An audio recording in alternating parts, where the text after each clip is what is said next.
Surat Al-Adiyat. Bismillahirrahmanirrahim. Sa ngalan ni Allah, ang pinakamahabagin, ang pinakamawain. Wal-'adiyati dabha. Ako si Allah ay nanunumpa sa mga kabayo na tumatakbo na nangangapos ang hininga. Fal-muriyati qadha. Na kumikiskis ang tilamsik ng apoy sa kanilang mga paa. Fal-mughirati subha.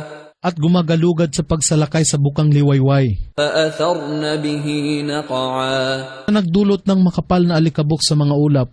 Fawasatna bihi jam'a. Na nagpupumilit na makapasok sa gitna ng kaaway. Innal insana li rabbih lakanud. Katotohanan, ang tao na walang pananampalataya ay walang pagtanaw ng utang na loob sa kanyang Panginoon. Wa innahu ala dhalika lashahid.